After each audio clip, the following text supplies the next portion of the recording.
조금 더 학생들한테 친근하고 그 변화를 바로 볼 수 있기 때문에 관심을 많이 가질 수 있는 학문이에요.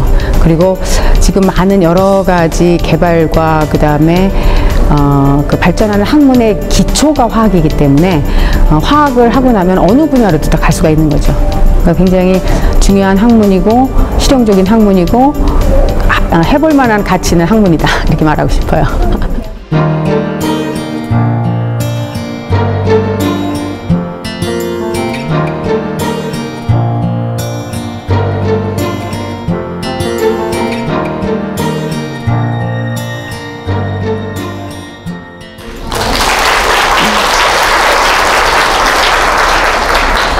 안녕하세요. 저는 40년 전에 여러분 나이였어요.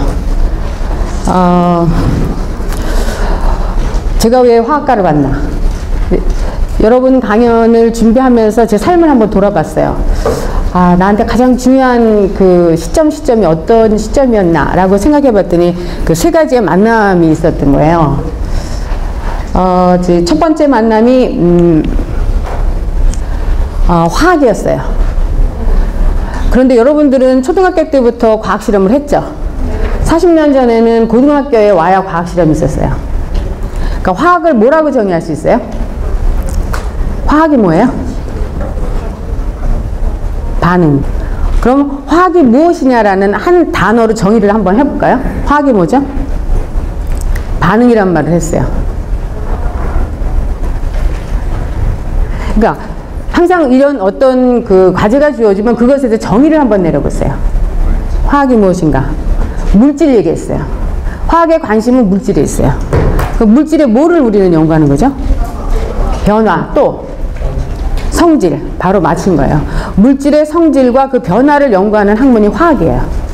요술 같은, 마술 같은 현상이 화학에서 설명할 수 있는 그 과학으로 증명을 할 수가 있는 거예요. 이것이 화학이에요. 그래서 제가 여기에 매료돼서 화학과에 왔고, 이제 고등학교 때 제가 화학을 하고 싶었어요.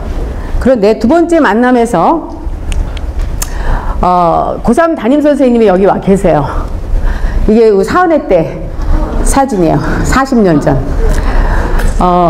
저는 화학과를 가고 싶은데 저희 어머니가 그 당시에는 가정대학 가서 시집잘 가라.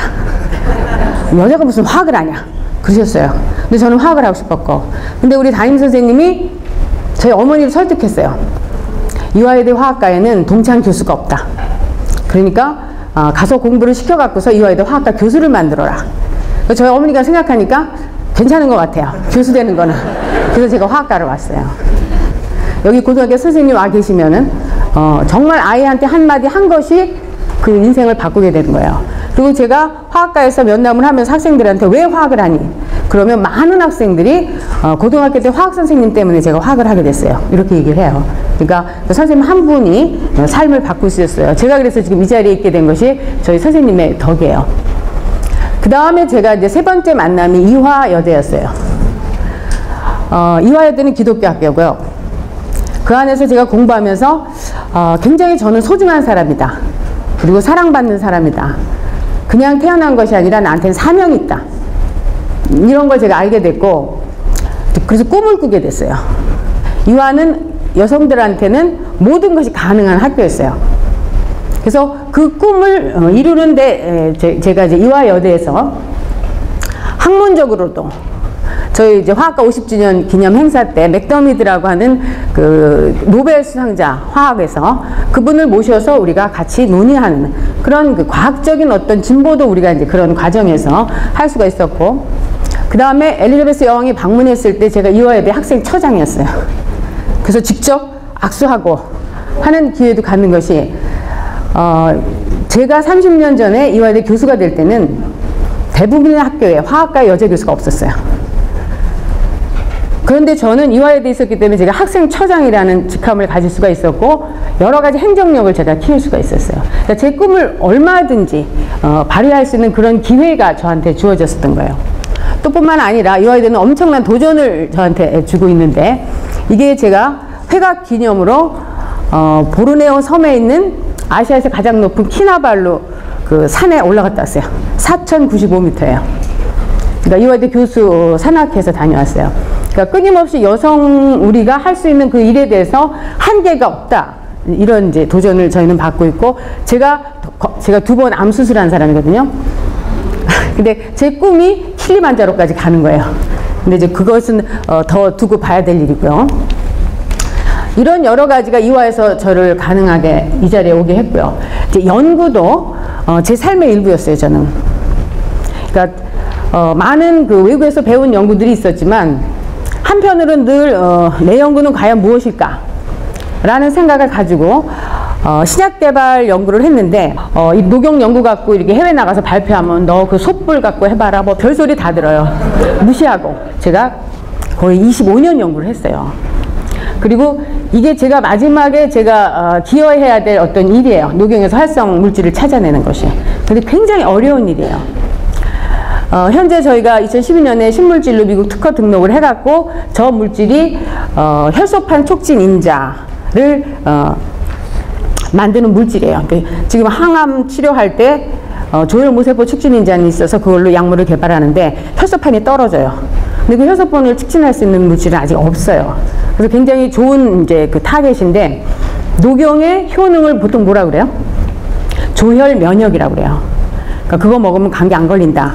또 피를 만든다. 이것이 그냥 전통적으로 내려오는 기능으로 말하는데, 그것에 대한 활성 성분을 아직도 제가 못 찾고 있어요. 이거는 거기에서 나온 물질 중에서 새로운 물질로 만들어서 신물질로 저희가 지금 개발을 하고 있어요. 그런데 제가 이 연구를 한 30년 하면서 이 녹용의 효능을 증명할 수 있는 실험법이 없다라고 제가 생각을 했어요. 온갖 방법 갖고 다 해봤는데 결국은 현재까지 나와 있는 생유활성법으로는 증명할 수 없다. 그게 제 결론이었고, 내가 그 방법을 찾아내리라 라고 생각하고 항상 새로운 생각만 하는 거예요. 한쪽 연구는 계속 제가 논문 낼 수 있는 연구를 하고, 한쪽에서는 이게 제가 머릿속에서 떠나질 않아요. 이게 내가 분명히 이거를 증명하고 말아야 되는데 어떻게 할 것이냐. 그 생각이 이제 이렇게 정리가 된 것이, 분명히 이 녹용이 산소 전달에 관여할 거다라는 제가 생각을 했어요. 왜냐면 제가 기운이 다 떨어져 갖고서 있을 때 저걸 먹으면 제가 이렇게 기운이 남은, 우리 학생들은 제가 한 4, 5월 되면 선생님 녹용 먹을 때 됐어요 그래요. 제가 기운이 떨어지는 거예요. 근데 먹고 나면 또 괜찮고, 아니면 그 이제 상황에서 분명히 산소와 감염이 될 거다. 그리고 제가 그 산소 전달에 대한 새로운 가설을 제가 이제 만들게 된 거예요. 처음에 생각한 가설을 지금 보면 엄청 웃기는데 이제 많이 정리가 됐어요. 근데 이런 가설을 갖고 이제 제가 한 15년 전부터 이제 얘기를 하기 시작한 거예요. 2000년 이제 됐을 때. 사람들이 저를 막 비웃죠. 아니, 산소 전달 다 됐는데 뭘 갖고서는 또 하시려고 그러냐. 새로운 가설이, 그러니까 1928년도에 산소는 기체 확산설로 이제 설명을 해요. 그래서 기체 확산설이 뭐예요? 확산이 뭐예요, 여러분? 응? 다 알죠? 농도가 높은 데서 낮은 쪽으로 자발적으로 그냥 가는 거죠. 그러니까 산소가, 여러분이 호흡한 산소가 헤모글로빈까지 어떻게 가냐는 거예요. 그냥 농도가 높은 데서 낮은 쪽으로 확산으로 간다 라고 하는 이론이 1928년도에 나온 거예요.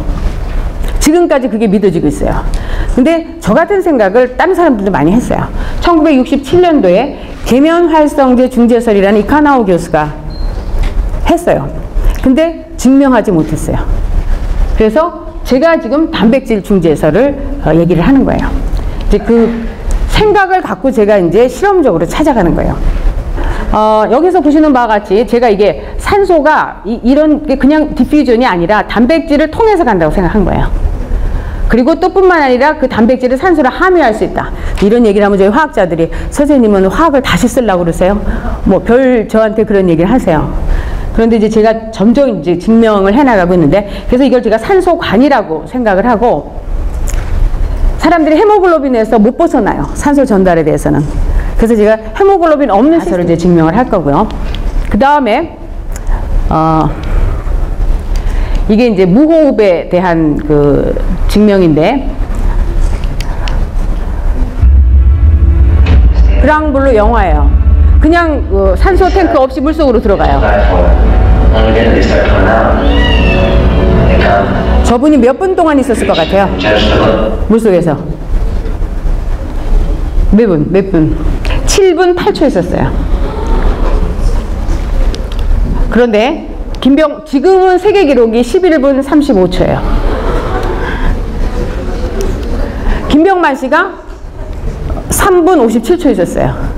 그런데 김병만 씨는 그냥 가만히 들어가서 앉아 있었죠. 그거의 세계 기록은 22분이에요. 움직이는 거. 그럼 그 산소가 어디 있었죠? 제가 그걸 설명하고 싶어요.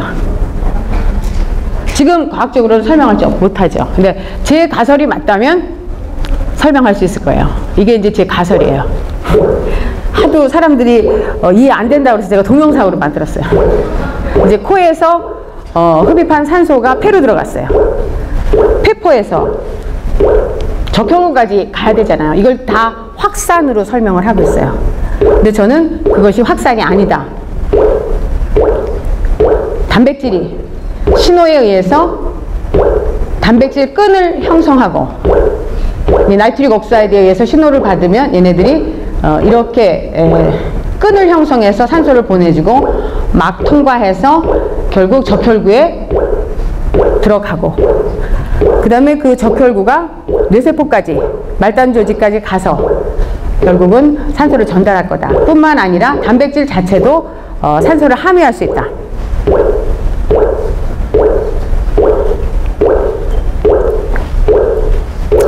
이 가설이 제가 이런 거를 말했을 때 사람들이 안 믿었어요.